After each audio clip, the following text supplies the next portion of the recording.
Ya, Assalamualaikum warahmatullahi wabarakatuh. Kembali lagi bersama kami di acara interview Podcast Qpedia Dialog Laksmana. Jadi di kesempatan kali ini kita akan bertanya kepada salah satu mahasiswa, perwakilan mahasiswa Fakultas FEBI tentang kenapa sih mereka atau dia pilih IIKI, pilih kampus kita ini.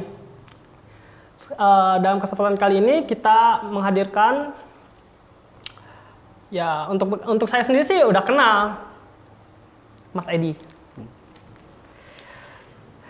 Oke, Mas Edi, boleh sedikit perkenalkan nama Anda kepada teman-teman yang belum kenal? Bismillahirrahmanirrahim. Perkenalkan, nama Edi Sutrisno, asli Lampung.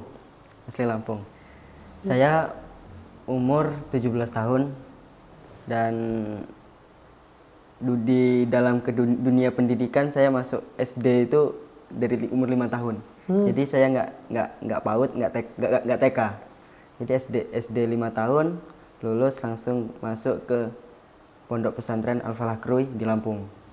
Di pondok itu saya langsung hidup di pondok, kesehariannya udah di pondok selama 3 tahun. Setelah itu lulus MTS saya udah pindah ke Pondok Pesantren Miftahul Huda 06 di Lampung juga. Di Lampung juga.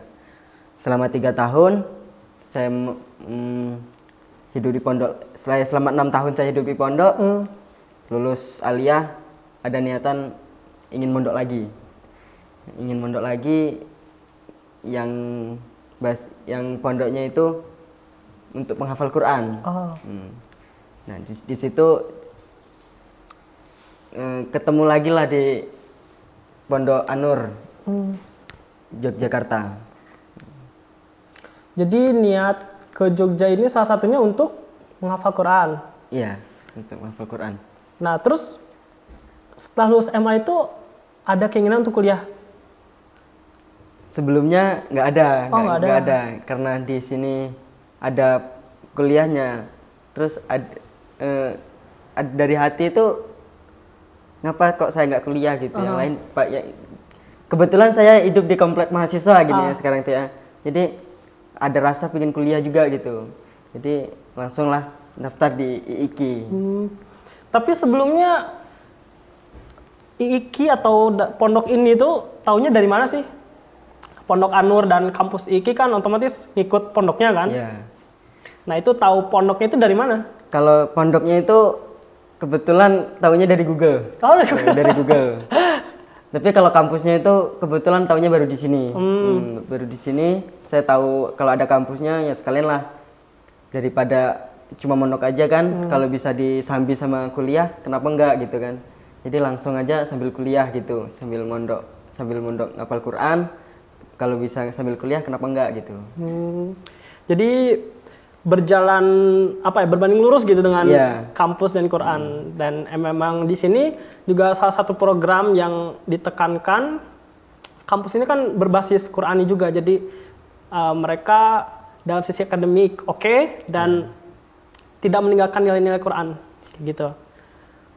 Nah, jurusan di sini ngambil FEBI ekonomi. Siap, iya betul. Nah, terus alasannya kenapa sih? Kenapa nggak, kan basicnya pondok dari dulu kan, kenapa nggak misalkan IAT atau apalah, hadis lah apa? Kenapa lebih tertarik ke FEBI? Sebenarnya ini karena kebatasan prodi gitu ya. Cuma ada 3 fakultas dan ada 6 prodi. Nah di situ nggak tahu kenapa kok hati tuh milihnya yaudah ekonomi aja, suruh milih ekonomi. Nah di situ ya udahlah ekonomi aja. Apa karena gitu? Motivasi orang tua? Sebenarnya nggak ada, karena dari kakak, motivasi dari kakak. Kalau ngambil PAI kamu mau jadi guru. Saya gimana mikirnya, kurang lah saya kan. Terus gimana ekonomi aja apa gimana? Ya udah. Mikir lagi kan, besok lah saya jawab. Ya, di situ saya jawab, ya udahlah nggak apa-apa lah ekonomi aja. Nasib mah yang Allah yang nentuin gitu kan. Jadi kita cuma ngejalanin aja gitu. Terus kan ini sebelum masuk tuh ada pengenalan kan, masa orientasi lah. Kalau di sini dikenalnya PBAK. PBAK. Terus apa sih yang kamu tahu tentang PBAK ini? Lucu ya, saya tahunya PBAK itu ya kayak saya masa di sekolah gitu, kayak masa mos gitu. Jadi masa ngenalin sekolahan, terus kegiatan-kegiatan di sekolahan, organisasi di sekolahan itu pengetahuan saya tentang PBAK kan. Ya, cuma itu sih.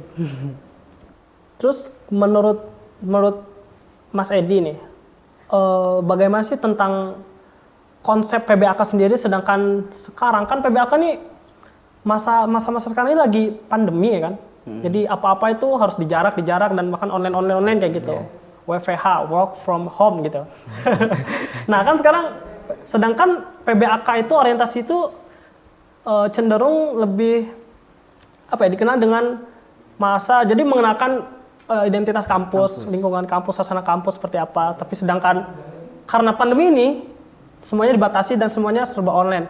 Nah, gimana sih menurut Mas Edi sendiri tentang konsep daring PBAK pada tahun ini? Dan gimana ya gitulah. Kalau menurut saya itu konsep PBAK secara daring itu kurang. Soalnya di situ kan calon mahasiswa itu baru datang, terus belum dikenalin kampusnya kayak mana, bentuknya kayak mana, terus organisasinya itu apa aja. Mending kalau yang nyimak itu bener-bener nyimak ya waktu daring. Tapi kalau ada yang kurang menyimak atau itu ya lost aja gitu. Jadi secara real kurang kurang catching feeling lah, kurang dapat perasaannya gitu. Iya, kurang dapat. Kalau hanya sebatas daring. Iya, sebatas daring tuh kurang dapat. Tapi ya gimana lagi kan, karena kondisinya kayak gini, mau nggak mau kita harus jalanin gitu. Minimalisir juga sih penyebaran kan. Iya. Terpaksa ya. Jadi harapannya gimana tentang PBAK tahun ini menurut Mas Edi? Kalau menurut saya sih, karena di sini kan pelajar IIQ mayoritas luar Jogja gitu kan. Ya mau nggak mau itu ya harus dilakukan secara daring itu. Oke, jadi pertanyaan selanjutnya, bagaimana harapan tentang situasi saat ini? Harapan? Harapan tentang ya situasi kayak gini, semuanya kayak PBAK yang harus secara online dan pandemi lah, di dalam masa pandemi kayak gini. Harus nerimo sih sebenarnya. Harus nerimo. Karena nggak bisa, ya? kita nggak bisa ini lagi. Karena di masa pandemi ini harapan saya cepat selesai lah, pandeminya cepat selesai. Semoga virus corona ini cepat hilang, kita bisa tatap muka lagi, bisa kumpul bareng teman-teman lagi. Dan saya kalau daring itu kesannya kurang, jadi saya ingin gimana caranya biar kuliahnya itu offline gitu, tetap tatap muka. Jadi kalau misalkan balik lagi ke masa MA dulu kan, yang namanya orientasi atau PBAK itu kan asik gitu kan. Asik. Sedangkan daripada harus online, tapi ya mau gimana lagi karena situasi kan. Jadi ya bener tadi harus menerima. Harus menerima. Harus menerima ya.